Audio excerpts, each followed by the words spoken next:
Hello बच्चों, welcome to Pankaj physics centre. कल आपसे हम डिस्कस किए थे पिछले वीडियो में कि क्या होता है। जैसे मान लो कि इंसिडेंट एंगल यदि कुछ एंगल पे हो, मतलब कुछ आप पैराक्सियल रे की बात नहीं है, कुछ एंगल पे हो, तो उस केस में शिफ्ट कितना होता है, कैसे फाइंड आउट किया जाता है, लेटरल डिस्प्लेसमेंट क्या है।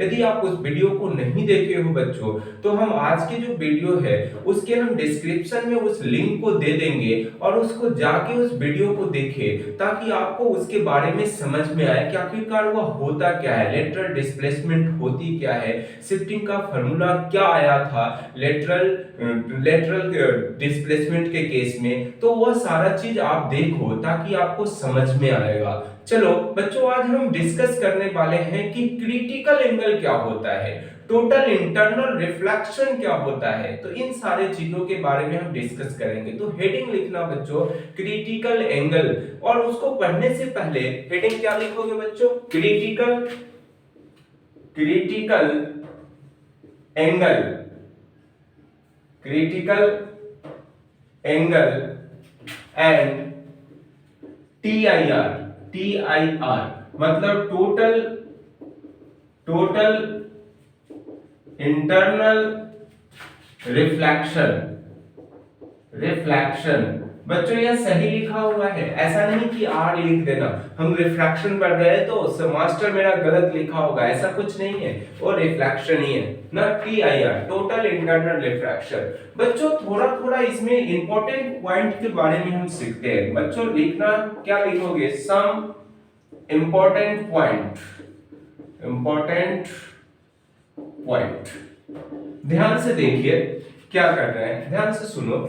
यदि हमारा यह क्रिटिकल एंगल में यदि रे जो है बच्चों वह डेंसर से रेयरर में जा रहा है, रे यदि डेंसर से रेयरर में जा रहा है, तो जैसे जैसे इंसिडेंट एंगल को बढ़ाओगे ना तो रिफ्रैक्शन एंगल भी बढ़ेगा। कहां पे, रेयरर मीडियम में। मतलब है इंसिडेंट एंगल को बढ़ा रहे हो तो रिफ्रैक्शन एंगल भी बढ़ेगा। मतलब रिफ्रैक्टेड रे, नॉर्मल रे, मतलब नॉर्मल और रिफ्रैक्टेड रे के बीच जो एंगल है वह भी इंक्रीज करेगा।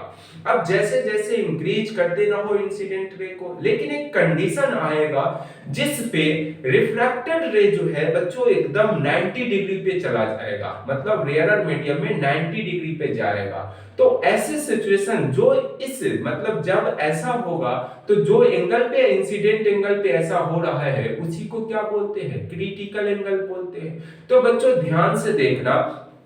अब कहोगे कि आप बोल रहे हैं कि रे हमेशा डेंसर से रेयरर में जाएगा। बच्चों हम इसका उल्टा भी, रिवर्स कंडीशन भी बताएंगे, लेकिन अभी आप थोड़ा देर मान के चलो कि रे हमारा कहां से, डेंसर मीडियम से रेयरर मीडियम में जा रहा है। तो क्या लिखोगे बच्चों, रे जो है फर्स्ट पॉइंट लिखोगे, रे रे डेंसर मीडियम से रेयरर मीडियम में जा रहा है। Ray coming from denser medium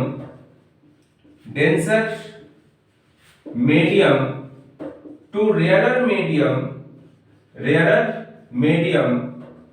तो क्या होगा, रेयर मीडियम देन रिफ्रैक्टेड रे, मतलब रे कहां, अवे फ्रॉम नॉर्मल जाएगा। बच्चों क्या लिखोगे, रेयर मीडियम में जाएगा तो रे जो है बच्चों देन रे बेंड करेगा, bend away from normal, away from normal. Normal से क्या दूर करेगा, नॉर्मल से दूर जाएगा ना। ये बात तो हम बता रहे। दूसरा बात क्या लिख रहे हैं कि यदि डेंसर मीडियम में इंसिडेंट एंगल को बढ़ा रहे हो, मतलब इंसिडेंट एंगल क्या कर रहे हो, यदि बढ़ा रहे हो, इंक्रीज कर रहे हो, इंक्रीजेस, तो बच्चों क्या होगा, रिफ्रैक्टेड एंगल भी है वह भी इंक्रीज करेगा। मतलब रेयरर मीडियम में क्या है, incident angle increase in denser medium. तो बच्चों देखना ध्यान से, रिफ्रैक्टेड एंगल जो होगा ना, refracted angle also increases in rarer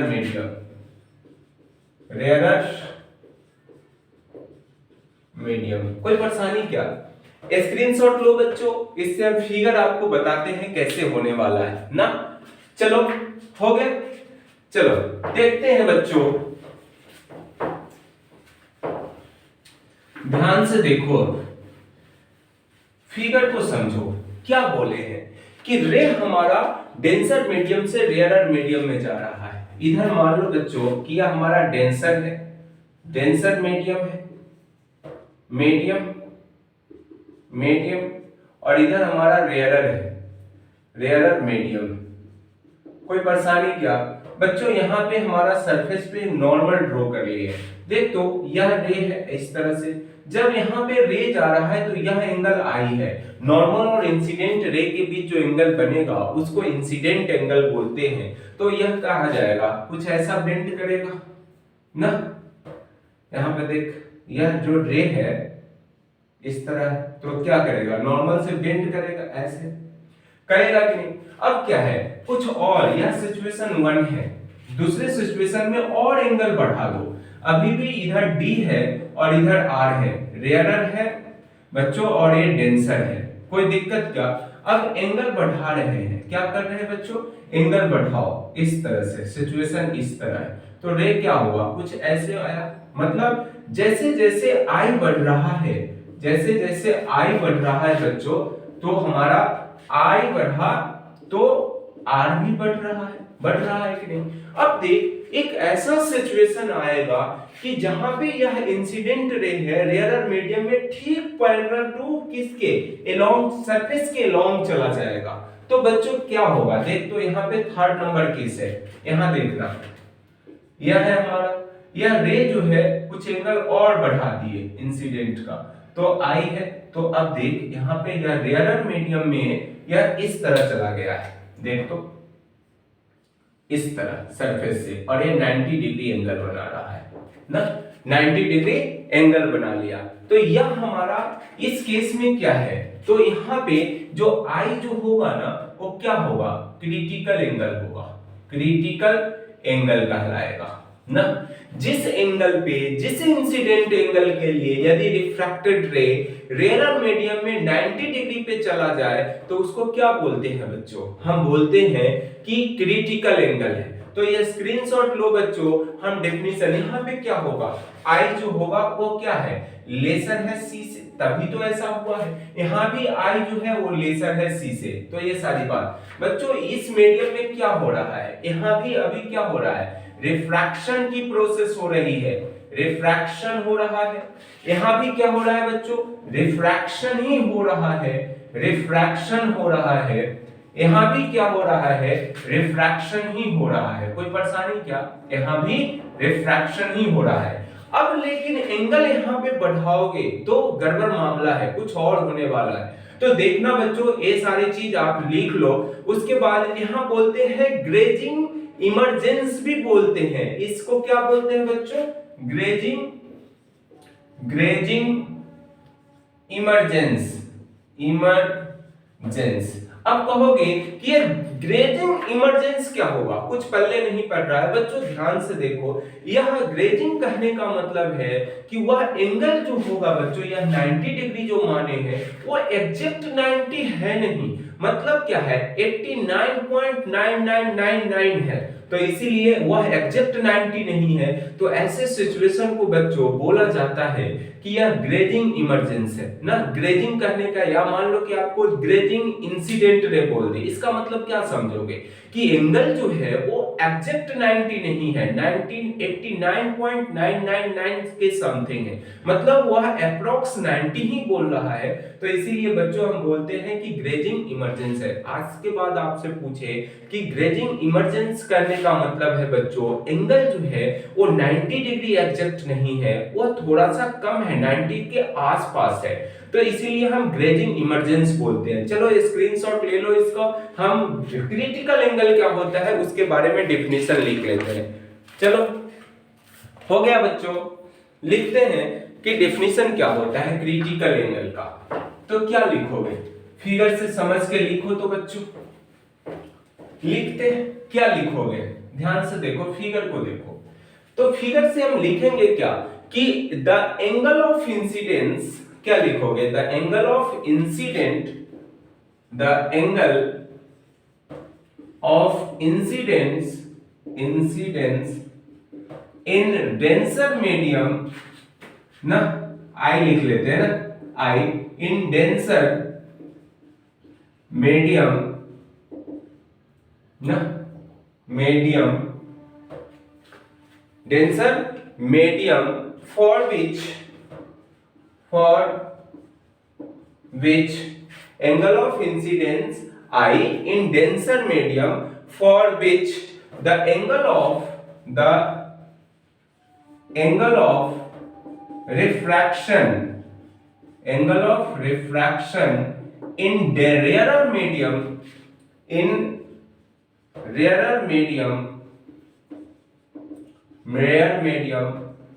जो R जो है बच्चों वो कितना हो, 90 डिग्री हो ना, रेयर मीडियम इज 90 डिग्री, मतलब क्या हो, इज 90 डिग्री, क्या होना चाहिए, इज 90 डिग्री ना, 90 डिग्री, तो हम क्या बोलेंगे, is 90 degree is called critical angle, is called critical angle बोलेंगे, क्रिटिकल एंगल। बच्चों इसको हम क्यों मतलब एंगल सी से डिनोट करते हैं या हम थीटा सी भी लिख लेते हैं। तो बच्चों यहाँ पे लिख सकते हैं कि आई जो है हमारा इस सिचुएशन में वह थीटा सी के बराबर है, या आई जो है बच्चों वो सी के बराबर है। तो बच्चों क्या थ्योरी क्या लिखोगे कि इंसिडेंट एंगल जो है डेंसर मीडियम में फॉर जिस एंगल के लिए for which the angle of refraction is rare medium is 90 degree, तो इज कॉल्ड हम क्या बोलेंगे, यही इंसिडेंट एंगल को क्या बोलते हैं, क्रिटिकल एंगल बोलते हैं। कोई रॉकेट साइंस है कि, और ये फिगर बना देना है, क्या दिक्कत है इसमें। तो चलो, और ग्रेजिंग इमर्जेंस का मतलब आपको समझ में आना चाहिए कि क्या होता है। वो हमारा होता है बच्चों क्या कि एंगल जो है वो एग्जैक्ट 90 नहीं होगा, 90 के आसपास 89 पॉइंट क्या लिखोगे, 89.999 आसपास, मतलब अप्रॉक्स 90 डिग्री की बात कर रहा है ना। हो गया, चलो थोड़ा सा और इसमें कॉन्सेप्ट लगाते हैं कि आखिरकार क्रिटिकल एंगल होगा क्या ना। तो ध्यान से समझो, ये तो थ्योरी की बात रही ना। अब ध्यान से देखो, स्नेल्स लॉ लगाओ तो इस सरफेस में बच्चों यहाँ पे यह डेंसर मीडियम है ना, डेंसर है, और ये हमारा क्या है, रेयरर मीडियम है। चलो इधर मान लेते हैं एयर, अभी एयर नहीं मानते, कुछ अलग मीडियम है, रहने दो। इसका हम रिफ्रैक्टिव इंडेक्स म्यू बार मान लो और इसका रिफ्रैक्टिव इंडेक्स म्यू डी मान लिए।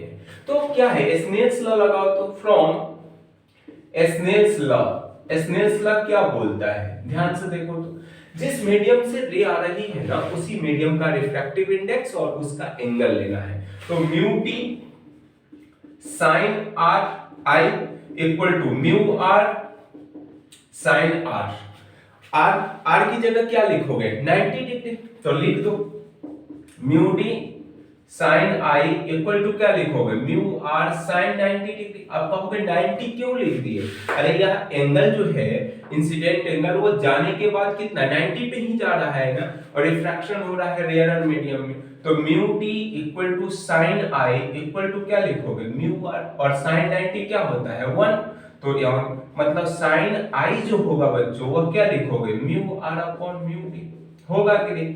और इसी आई को ना क्रिटिकल एंगल बोलते हैं। तो हम बच्चों आई इक्वल टू लिख सकते हैं sine inverse mu R upon mu D, अरे लिखोगे कि नहीं।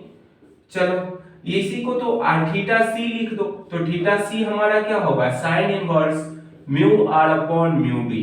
बच्चों याद कैसे रखना है, जब भी क्रिटिकल एंगल आपसे पूछे तो बस आपके माइंड में आना चाहिए कि कम वाला रिफ्रैक्टिव इंडेक्स को ना ज्यादा वाले से डिवाइड कर दो, और जो आंसर आएगा ना वही हमारा क्रिटिकल एंगल मतलब साइन के बराबर आने वाला है। तो क्रिटिकल एंगल क्या होगा, कम वाले रिफ्रैक्टिव इंडेक्स को ज्यादा वाले रिफ्रैक्टिव इंडेक्स से डिवाइड कर दीजिए, और जो वैल्यू आने वाला है उससे साइन हमें क्या देगा, साइन इक्वल टू दिस लिख लेना, और उससे जो एंगल आएगा साइन इनवर्स इनटू क्या लिखोगे, mu R upon mu D, और उससे हम थीटा निकाल लेंगे। कौन सा थीटा, क्रिटिकल एंगल का। क्या रॉकेट साइंस है कि। चलो ये सारी बात है। यहाँ पे एक और बात है बच्चों, यदि मान लो कि यह म्यू आर रेयरर मीडियम होता इफ, मान लो इफ म्यू आर जो है बच्चों वह एयर है, रिफ्रैक्टिव इंडेक्स या 1 के बराबर है, मतलब एयर में है ना, तो क्या लिखोगे साइन क्रिटिकल एंगल जो होगा थीटा सी, वो क्या लिखोगे साइन इनवर्स जो म्यू आर जो है अपॉन म्यू डी, वो म्यू आर क्या हो जाएगा 1 हो जाएगा, तो थीटा सी इक्वल टू लिख सकते हैं sine inverse 1 upon mu D. अरे होगा कि नहीं? तो ऐसा यह कॉन्सेप्ट तब लगाना जब एक मीडियम हमारा एयर हो, मस्ट बी एयर होना चाहिए, तब जाके एक कॉन्सेप्ट लगा सकते हो, कोई दिक्कत की। चलो एक बात और है, अब तक तो अब माइंड में आता होगा, अब रट भी गया होगा कि क्या रे जो क्रिटिकल एंगल में क्या होना चाहिए, रे हमारा डेंसर से रेयरर में आना चाहिए, मस्ट बी, तभी हमारा क्रिटिकल एंगल बनेगा। बच्चों ऐसा भी नहीं है। चलो एक और बात बताते हैं, यदि रे जो है वह रेयरर से डेंसर में जाए तब भी क्रिटिकल एंगल बन सकता है, लेकिन वैसा कंडीशन है बच्चों। क्या कंडीशन है? स्क्रीनशॉट लो इसको, उसको बताते हैं हम। चलो हो गया, चलो ध्यान से देखना। अभी जो दिमाग में उल्टा जो हमें घुसा हुआ है कि रे हमें हमेशा डेंसर से रेयरर में ही आना चाहिए, ऐसा भी नहीं है बच्चों। यदि रेयरर से डेंसर में रे जाए तभी भी क्रिटिकल एंगल हो सकता है। ध्यान से देखना, हम क्या पढ़े हैं तो आपको मालूम। देख अब ऐसा सिचुएशन है बच्चों, इधर हमारा क्या है रेयरर है, रेयरर मीडियम है, और इधर डेंसर मीडियम है, डेंसर। कोई परेशानी क्या? डेंसर है। चलो यह हमारा नॉर्मल है, यह नॉर्मल मान लिए है। चलो अब ऐसा सिचुएशन में कब क्रिटिकल एंगल बनेगा बच्चों? याद रखना, यदि इंसिडेंट रे जो है ना वो ग्रेजिंग इंसिडेंट रे ले। ग्रेजिंग इंसिडेंट करने का मतलब है इस तरह ना, यहां पे ग्रेजिंग इंसिडेंस रे है, मतलब ग्रेजिंग इंसिडेंस रे है हमारा। क्या है बच्चों? ग्रेजिंग इंसिडेंस रे है। तो यह 90 डिग्री बना रहा है ना, यह 90 कहां से? नॉर्मल से। जब यह रेयरर से डेंसर में जाएगा तो किधर बेंड करेगा? टुवर्ड द नॉर्मल, इस तरह से बेंड करेगा कि नहीं? तो यह हमारा क्या है? आर एंगल, मतलब नॉर्मल से जो रिफ्रैक्टेड रे के बीच जो एंगल बनेगा उसको आर से डिनोट करते हैं, आर। तो बच्चों अब क्या है, ध्यान से देखना, यहां से स्नेल्स लॉ लगाओ। जिस मीडियम से रे आ रहा है उसी मीडियम में क्या करेंगे हम? रिफ्रैक्टिव इंडेक्स 1 लिखेंगे। या ग्रेजिंग इमर्जेंस है, मतलब ग्रेजिंग इंसिडेंट रे है, मतलब साइन 90 डिग्री इक्वल टू क्या लिखोगे? इधर रिफ्रैक्टिव इंडेक्स म्यू डी मान लेते हैं और इधर रिफ्रैक्टिव इंडेक्स म्यू आर माने हैं। म्यू आर मानो, अभी एयर नहीं मानो, ताकि आपको जनरल फील आए। तो चलो म्यू डी और क्या लिखोगे? साइन क्या आर हो गया। या क्या लिखोगे? Mu R sine 90 degree equal to क्या लिखोगे? जल्दी बोलो बच्चों, यहां पे क्या लिखोगे? म्यू डी साइन आर, यही ना लिखोगे? तो क्या लिखोगे यहां पे? बोल म्यू आर और ये क्या है 1 है, equal to mu D sine R. तो बच्चों लिख सकते हैं साइन आर जो है वह mu R upon mu D. अरे होगा कि नहीं बच्चों? यदि उस केस में देखो तो उस केस के लिए क्या आया था? उस केस में क्या आया था? यही ना आया था कि साइन आई इक्वल टू क्या होगा? बोलो तो बच्चों, mu R upon mu D, यही ना आया था बच्चों? यहां भी तो आया कि कम रिफ्रैक्टिव इंडेक्स को ज्यादा वाले रिफ्रैक्टिव इंडेक्स से डिवाइड कर दो तो हमें क्रिटिकल एंगल मिल रहा था कि नहीं बच्चों? यहां भी तो वही बात है कि हमारा कम वाले रिफ्रैक्टिव इंडेक्स से ज्यादा वाले रिफ्रैक्टिव इंडेक्स से डिवाइड करो तब भी हमें क्रिटिकल एंगल मिल जाएगा कि कितना डिग्री एंगल बनेगा क्रिटिकल एंगल। तो बच्चों याद रखो, यहां आप कहोगे यहां तो आई है और यहां आर है। अरे बच्चों यहाँ पे वो जो आर था वो क्या था? ग्रेजिंग इमर्जेंस था ना, यहाँ पे ग्रेजिंग इंसिडेंट रे लिख लिए तब आया है आर, और कोई बात ना। आपको ध्यान रखना है इस वाले टर्म को हमेशा। इससे क्या फील आया कि जब भी क्रिटिकल एंगल निकालना है ना तो क्या लिखना है? कम वाले रिफ्रैक्टिव इंडेक्स को ज्यादा वाले रिफ्रैक्टिव इंडेक्स से डिवाइड कर देना है। क्या है, कोई बात नहीं है। तो बात याद रखना, आपको फील आना चाहिए ना, ऐसा नहीं है कि रट जाओ। मतलब अब आज के बाद यह बात नहीं बोलना कि केवल रे जो है वो डेंसर मीडियम से रेयरर मीडियम में आए तभी हमें क्रिटिकल एंगल का कॉन्सेप्ट मतलब कंडीशन आता है। नहीं बच्चों, यदि रेयरर से डेंसर में भी जाए, लेकिन कंडीशन है कि इंसिडेंट रे जो है वो 90 डिग्री पे होना चाहिए, मतलब ग्रेजिंग इंसिडेंट रे हो, तब जाके हमें क्रिटिकल एंगल का कॉन्सेप्ट फिर से डेवलप हो जाता है। तो ये सारी कंडीशंस है बच्चों, इसको ध्यान से देखना है। और इससे रिलेटेड अब क्या है, क्वेश्चन भी कर सकते हो, क्या दिक्कत है। तो आप मान लो बच्चों कि ऐसा दे, मान लो एक क्वेश्चन भी कर लेते हैं। यहाँ पे देख, यहाँ पे यह हमारा डेंसर मीडियम है और ये रेयरर मीडियम है कि नहीं।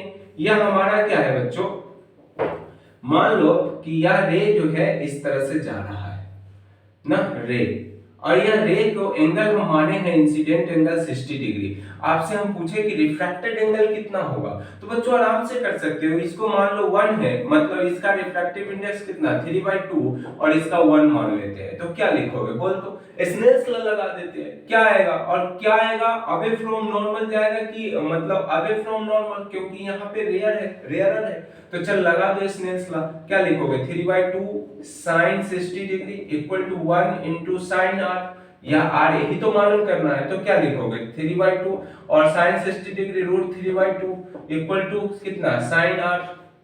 तो मतलब यह क्या होगा, यह 3 है तो मतलब 2 है बच्चों, 2 तो 3√3/4 और इक्वल टू sin r होगा कि नहीं। तो मतलब r इक्वल टू लिख सकते हैं बच्चों sin इनवर्स 3√3/4 और जो सॉल्व करके आएगा आंसर है ना। कोई रॉकेट साइंस है कि बच्चों। इससे रिलेटेड अब आपको हमें बिलीव है कि जो रियल मतलब क्रिटिकल एंगल क्या होता है उसके बारे में आप 100% समझ गए होंगे। अब देखो TIR क्या होता है, टोटल इंटरनल रिफ्लेक्शन क्या होगा, चलो इसी में सीखते हैं हम। तो देखो बच्चों TIR अब क्या है, जब एंगल अब I इक्वल टू सी हो गया है, मतलब क्रिटिकल एंगल का तो केस आ गया है। अब एंगल को इंसिडेंट एंगल को और बढ़ाओ, तो जब बढ़ाते रहोगे तो क्या हम क्या बोले हैं, रिफ्रैक्टेड रे भी का एंगल भी बढ़ेगा। तो एंगल बढ़ेगा, इंसिडेंट एंगल बढ़ा रहे हो तो अभी भी कंटिन्यू बढ़ाते रहो। तो कंटिन्यू बढ़ाते रहोगे तो TIR का केस बनता है। वो कैसे बनता है उसको ध्यान से देख। अब एंगल जो है बच्चों ध्यान से देखना, अभी तो एंगल क्या था, मतलब I इक्वल टू क्या था, I इक्वल टू सी था, I इक्वल टू सी। तो इस तरह का सिचुएशन आया कि नहीं, यहां पे आया, ग्रेजिंग इमरजेंस हुआ। अब क्या है, I को बढ़ा दो, यहां डेंसर है और ये रेयरर है, अभी भी डेंसर से रेयरर में ही आ रहा है। तो बच्चों अब I जो है, I वो ग्रेटर हो जाए C से, मतलब क्रिटिकल एंगल से ज्यादा हो जाए, तो रे जो है इस तरह से आएगा, इस मीडियम से आया। ये डेंसर है ना, डेंसर मीडियम, और ये रेयरर मीडियम है। कोई दिक्कत क्या, तो इसी मीडियम में क्या होगा, रिफ्लेक्ट कर जाएगा। यदि I है तो यह R होगा ना। तो यहाँ पे क्या होगा, इसी को बोलते हैं TIR, मतलब टोटल इंटरनल रिफ्लेक्शन। अब क्या है, या I जो होगा बच्चों या R के बराबर होगा, I और R क्या होगा, बराबर हो जाएगा। तो इस तरह से सिचुएशन है। तो आपसे मैं पूछूं कि टोटल इंटरनल रिफ्रैक्शन क्या होगा, तो बच्चों टोटल इंटरनल रिफ्रैक्शन जो होता है वह इंसिडेंट रे जो है यदि कम बैक मतलब रिटर्न हो जाए सेम मीडियम में, तो उसको क्या बोलेंगे, TIR बोलेंगे। क्या दिक्कत है, और इस सिचुएशन में क्रिटिकल एंगल से इंसिडेंट एंगल ज्यादा होता है, कोई दिक्कत नहीं। तो ये सारे सिचुएशन है। तो बच्चों आप लिख सकते हो, क्या लिखोगे, द रे क्या लिखोगे, द रे इज टोटली कम बैक, या टोटली हम reflected back in same medium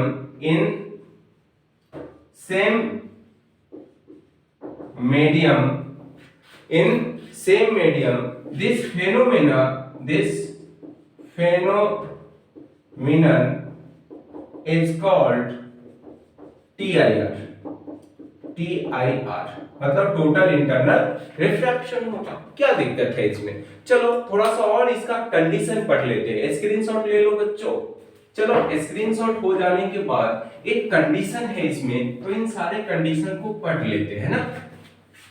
चलो ध्यान से देखो बच्चों, कंडीशन फॉर, हेडिंग लिखना कंडीशन फॉर TIR के लिए कंडीशन क्या होगा? फर्स्ट नंबर कंडीशन होना चाहिए कि रे जो है वो must be passing through denser medium to rarer medium. मतलब रे जो होना चाहिए, रे का मतलब रे क्या लिखोगे बच्चों? ध्यान से देखो क्या लिखोगे? TIR मतलब फॉर TIR के लिए रे पासिंग थ्रू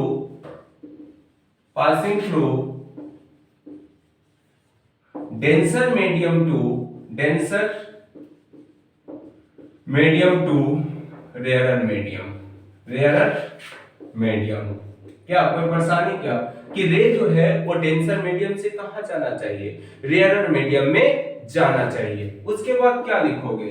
इंसिडेंट एंगल जो होना चाहिए वो ग्रेटर होना चाहिए तो मतलब क्रिटिकल एंगल से। तो incident angle is greater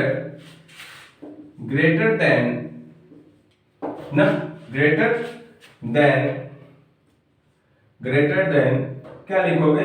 critical angle मतलब क्रिटिकल एंगल से, दैट इज हम ऐसा लिख सकते हैं एंगल आई जो है वो ग्रेटर होना चाहिए सी से। मतलब सी लिखो या थीटा सी लिखो, एक ही बात है बच्चों। उसके बाद यदि टोटली मतलब थर्ड नंबर हम बात लिख सकते हैं कि TIR में क्या होता है कि 100% इन TIR क्या लिखोगे? इन TIR 100% लाइट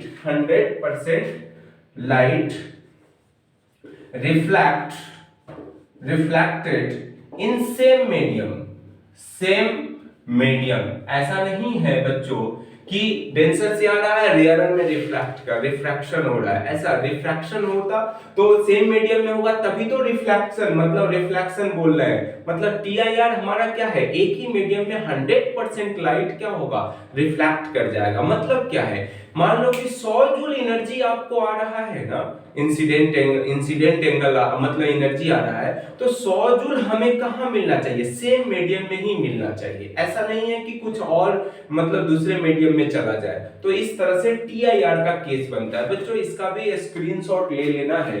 और इस तरह से हमें क्या है कि क्रिटिकल एंगल क्या होता है, TIR क्या होता है, इस तरह से हम डिटेल में इस सारे कॉन्सेप्ट को हम पढ़े हैं बच्चों। ध्यान से अगले वीडियो में हम क्या करने वाले हैं, इससे रिलेटेड हम अगला टर्म, इससे क्वेश्चन भी डिस्कस करेंगे। और साथ ही साथ क्वेश्चन डिस्कस करने के बाद ऑप्टिकल फाइबर क्या होता है इसके बारे में डिस्कस करेंगे। ऑप्टिकल फाइबर क्या होता है उसके बारे में डिटेल हम स्टडी करने वाले हैं। और इससे क्या करेंगे, थोड़ा बहुत रिलेटेड जो भी क्वेश्चन है उसको भी हम बता देंगे आपको। तो बच्चों तब तक के लिए आप इस वीडियो को ध्यान से देखिए। अगले वीडियो में आपसे मिलते हैं। That's it.